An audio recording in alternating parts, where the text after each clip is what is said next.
নমস্কাৰ মৰমৰ ছাত্ৰ-ছাত্ৰীসকল, আজি আমি আলোচনা কৰিম সমাজ বিচিত্ৰা স্বদেশ বিদেশৰ সমাজ পৰিচয় সপ্তম শ্ৰেণীৰ বাবে।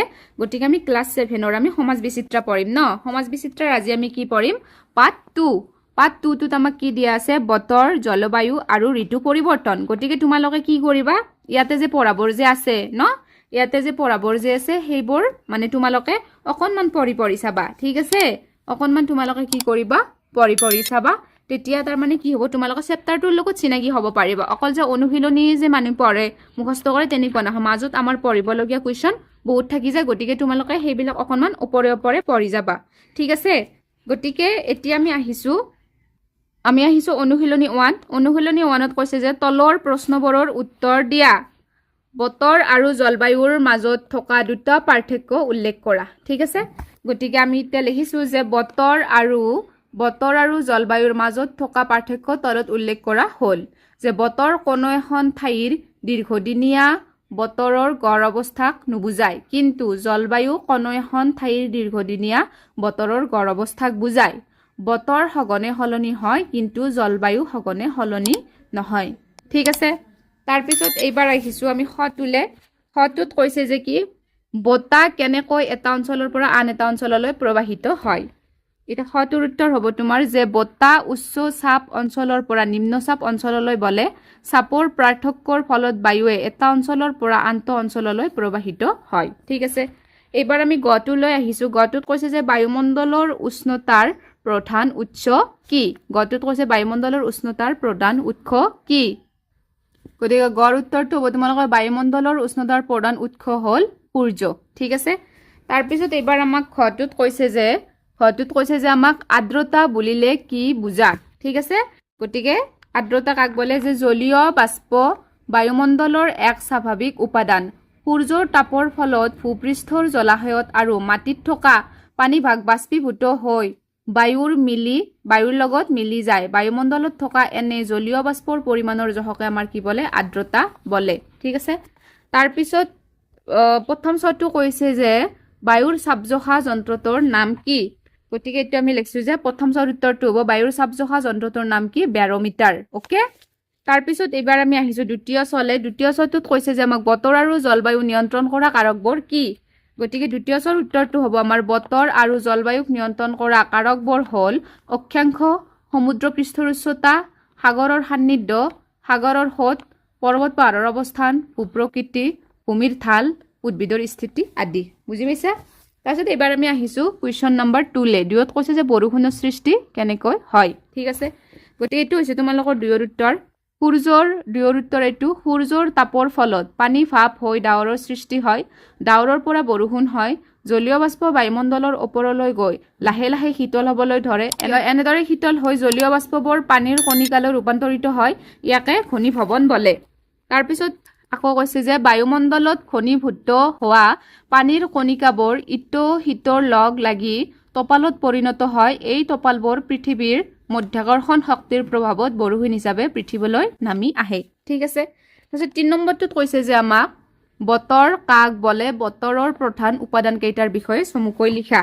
গতিকে এতিয়া আমি লিখিব লাগিব যে 3ৰ উত্তৰটো যে বতৰ হৈছে কোনো নিৰ্দিষ্ট স্থানৰ আৰু নিৰ্দিষ্ট সময়ৰ বায়ুমণ্ডলৰ সাময়িক অৱস্থা, যি সদায় পৰিৱৰ্তনশীল, ঠিক আছে? গতিকে বতৰৰ প্ৰধান উপাদান কেইটা কি? তাপ, চাপ, আৰ্দ্ৰতা, বতাহ আৰু বৃষ্টিপাত, ঠিক আছে? গতিকে এইটো হৈছে তোমাৰ অনুশীলনী 1ৰ গোটেইখিনি মই প্ৰশ্ন উত্তৰ দি দিলোঁ তোমালোকক, আৰু তোমালোকে ভালদৰে মই যেনেকৈ দিছোঁ প্ৰশ্ন উত্তৰখিনি গোটেইখিনি তোমালোকে ভালদৰে নোটছ কৰি ল'বা, ঠিক আছে? এইবাৰ আমি আহিছোঁ অনুশীলনী 2লৈ। অনুশীলনী 2ত মানে কৈছে যে তলত দিয়া প্ৰশ্নবোৰৰ উত্তৰ দিয়া যে ভাৰতক কি জলবায়ুৰ দেশ বুলি কোৱা হয়? তেতিয়া আমি উত্তৰটো লিখিব লাগিব যে ভাৰতক মৌচুমী জলবায়ুৰ দেশ বুলি কোৱা হয়। এটা এটাকে চাই যাবা দেই। ভাৰতক মৌচুমী জলবায়ুৰ দেশ বুলি কোৱা হয়। খটোত কৈছে যে তামিলনাডুৰ উপকূল অঞ্চলত খৰালি কিয় বৰষুণ হয়, ঠিক আছে? খৰ উত্তৰটো হ'ব যে তোমালোকৰ তামিলনাডুৰ উপকূল অঞ্চলত খৰালি বৰষুণ হয় কাৰণ উত্তৰ পূব মৌচুমী বতাহ, এই বতাহত জলীয় বাষ্প কম পৰিমাণে থাকে, কিন্তু বংগোপসাগৰৰ ওপৰেদি আহোঁতে ই কিছু পৰিমাণৰ জলীয় বাষ্প শোষণ কৰে। ফলত তামিলনাডুৰ উপকূলীয় অঞ্চলত কি হয়? আমাৰ খৰালি বৰষুণ হয়, ঠিক আছে? তাৰপিছত তোমালোকক গটোত কৈছে যে কোনটো ঋতুত গছৰ পাত সৰিবলৈ আৰম্ভ কোনটো ঋতুত গছৰ পাত সৰিবলৈ আৰম্ভ কৰে উত্তৰ হ'ব আমাৰ গটো কি ঋতুত আমাৰ হেমন্ত ঋতুত ঠিক আছে তাৰপিছত এবাৰ আমি আহিছোঁ ঘলে ঘটোত কৈছে যে আমাক কি ঋতু বিভাজনৰ ভিত্তি কি ঘটোত কৈছে যে আমাক ঋতু বিভাজনৰ ভিত্তি কি গতিকে ঘৰ উত্তৰটো হ'ব যে আমাৰ কি পৃথিৱীৰ নিজ কক্ষপথত ঘটোৰ উত্তৰ হ'ব আমাক পৃথিৱীৰ নিজ কক্ষপথত পৰিভ্ৰমণ আৰু ইয়াৰ অক্ষৰ 23.5 ডিগ্ৰী হেলনীয়া অৱস্থা যাৰ ফলত সূৰ্যৰ পোহৰ আৰু তাপৰ তাৰতম্য ঘটি বছৰটোৰ জলবায়ুৰ পৰিৱৰ্তন হয় ঠিক আছে তাৰপিছত এইবাৰ আমাক উঙাটোত কৈছে যে দক্ষিণ পশ্চিম মৌচুমী বতাহ ভাৰতলৈ কোন দুখন সাগৰৰ ওপৰেৰে আহে আৰব সাগৰ আৰু বংগোপসাগৰৰ ওপৰেদি দক্ষিণ পশ্চিম মৌচুমী বতাহ ভাৰতলৈ আহে ঠিক আছে তোমালোক 1 নম্বৰ কেইটা দি দিলো এইবাৰ দিছে আমাক 2 নম্বৰটো দিছে যে ভাৰতত বিৰাজ কৰা জলবায়ুৰ বিষয়ে এটা টকা প্ৰস্তুত কৰা গতিকে উত্তৰটো হ'ব যে ভাৰতক মৌচুমী জলবায়ুৰ দেশ বোলা হয় প্ৰধানকৈ ক্ৰান্তীয় মৌচুমী ধৰণৰ য'ত গৰম বৰষুণ আৰু শীতকালৰ সুস্পষ্ট পৰিৱৰ্তন দেখা পোৱা যায় ভৌগোলিক বৈচিত্ৰ্যৰ বাবে ইয়াত উত্তৰ হিমালয়ৰ শীতল জলবায়ুৰ পৰা দক্ষিণৰ উষ্ণ আৰ্দ্ৰ উপকূলীয় জলবায়ুতকৈ ভিন্নতা আছে এইখিনি লিখিলে হ'ব ঠিক আছে তাৰপিছত এইবাৰ আমি আহিছোঁ 3 নম্বৰলৈ 3ত কৈছে যে ভাৰতৰ পৰিপ্ৰেক্ষিতত বলা মৌচুমী বতাহৰ এটি আভাস দিয়া ঠিক আছে গতিকে মৌচুমী বতাহৰ এটা আভাস দিব দিছে 3ৰ উত্তৰটো হৈছে যে ভাৰতৰ বৰ্ষাকাল পৰিচালিত হয় মৌচুমী বতাহৰ দ্বাৰা সেয়ে ভাৰতক মৌচুমী জলবায়ুৰ দেশ বুলি কোৱা হয় মৌচুমী বতাহক দুটা ভাগত ভাগ কৰা হয় দক্ষিণ পশ্চিম মৌচুমী বতাহ ভাৰত মহাসাগৰত সৃষ্টি হৈ দক্ষিণ পশ্চিম দিশৰ পৰা গ্ৰীষ্মকালত অহা জলীয় বাষ্পবাহী বতাহকে দক্ষিণ পশ্চিম মৌচুমী বতাহ বুলি কোৱা হয় আৰু তা কি হয়তো উত্তৰ পূব মৌচুমী বতাহ ইয়াৰ বিষয়ে অলপ লিখিম যে ই দক্ষিণ পশ্চিম মৌচুমী বতাহৰ বিপৰীত দিশে প্ৰবাহিত হয় ঠিক আছে